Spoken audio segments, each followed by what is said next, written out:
മോദിയെ പേടിച്ചൊളിക്കുന്ന അമ്മയും മക്കളും. രാഹുൽ വയനാട്ടിലെത്തിയതിന് പിന്നിലെന്ത്? വരാനിരിക്കുന്ന ലോക്സഭാ തെരഞ്ഞെടുപ്പിന് സ്ഥാനാർത്ഥി പട്ടിക കോൺഗ്രസ് പുറത്തുവിടുമ്പോൾ രാഹുൽ ഗാന്ധി വയനാട്ടിൽ എന്ന് വാർത്തകളാണ് പുറത്തുവരുന്നത്. സത്യത്തിൽ അത് കാണുമ്പോൾ ഇന്ത്യയിലെ വലതുപക്ഷ രാഷ്ട്രീയത്തിന്റെ അധപതനത്തിന്റെ നേർക്കാഴ്ചയാണ് നമുക്ക് മുന്നിലെത്തുന്നത്. വയനാട് മണ്ഡലം കോൺഗ്രസിന്റെ ഏത് നേതാവ് നിന്നാലും ജയം നേടുന്ന കോൺഗ്രസ് കോട്ടയെ പിടിച്ചു വെച്ചിരിക്കുന്ന മണ്ഡലമാണ്. ഇത് കോൺഗ്രസിന്റെ നേതാവ് എന്ന് പറഞ്ഞു ഒരു നോക്കുകുത്തിയെ നിർത്തിയാൽ പോലും ജയിക്കുന്ന ഒരു മണ്ഡലം. അങ്ങനെ ഒരു മണ്ഡലത്തിലേക്കാണ് രാഹുൽ ഗാന്ധി വീണ്ടും മത്സരിക്കാൻ എത്തുന്നത്. ഇങ്ങനെ ഒരിടത്ത് രാഹുൽ ഗാന്ധി മത്സരിക്കുന്ന അവസ്ഥ കോൺഗ്രസ് പാർട്ടിയുടെ ശോഷണത്തെയാണ് പറയുന്നത്.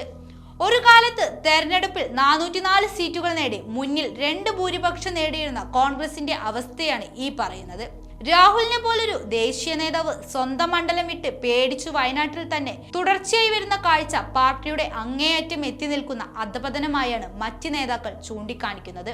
പ്രിയങ്കയാവട്ടെ എവിടെ മത്സരിച്ചാലും കരകയറുമെന്ന ആകുലതയിലും എവിടെ മത്സരിക്കണമെന്ന കാര്യത്തിലും അവർക്ക് ഇതുവരെ ഒരു ഉത്തരം കിട്ടിയിട്ടില്ല. അപ്പോൾ സഹോദരൻ വയനാട് പോലൊരു ഗ്യാരണ്ടിയുള്ള മണ്ഡലം തെരഞ്ഞുകൊണ്ടിരിക്കുകയാണ്.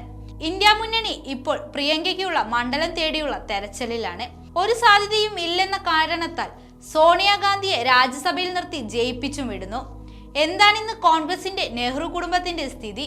നിങ്ങൾ ഒന്ന് ആലോചിച്ചു നോക്കൂ. ഒരു കാലത്ത് ഇന്ത്യയെ അടക്കി ഭരിച്ചിരുന്ന ലോക്സഭാ തെരഞ്ഞെടുപ്പ് എന്നാൽ വോട്ടർമാർക്കും നേതാക്കന്മാർക്കും ഒരു പൊടി പോലും മാറി ചിന്തിക്കാൻ ഇടവരാത്ത ഇന്ത്യൻ നാഷണൽ കോൺഗ്രസിന്റെ പ്രൗഢഗംഭീരമായ കാലം.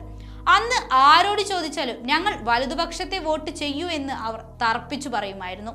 എന്നാൽ അക്കാലം പോയി. ഇന്ന് വോട്ട് മോദിജിക്ക്, ഞങ്ങൾ BJPക്കൊപ്പം എന്നേ സാധാരണക്കാർ തൊട്ട് എല്ലാവരും പറയൂ. BJP പതിയെ വളർന്നു ഒരു രാഷ്ട്രത്തിന്റെ വിശ്വാസം നേടിയെടുത്തിരിക്കുന്നു. കോൺഗ്രസ് ക്ഷയിച്ച് ഇല്ലാതെയുമായി. വർഷങ്ങളോളം നിന്ന കുടുംബാധിപത്യം വീണതോടെ മൂട് താങ്ങി നിന്ന അണികളും BJPയിലേക്ക് എത്തി. ഇപ്പോൾ മോദിയെ പേടിച്ച് ഉത്തരേന്ത്യയിൽ നിന്ന് ഓടിയൊളിക്കേണ്ട അവസ്ഥയാണ് സോണിയയ്ക്കും മക്കൾക്കും. ഇപ്പോൾ കോൺഗ്രസ് ചരിത്ര പുസ്തകത്തിലെ മുത്തശ്ശി കഥയാണ്. ആ മുത്തശ്ശിയുടെ പേരാണ് സോണിയാഗാന്ധി.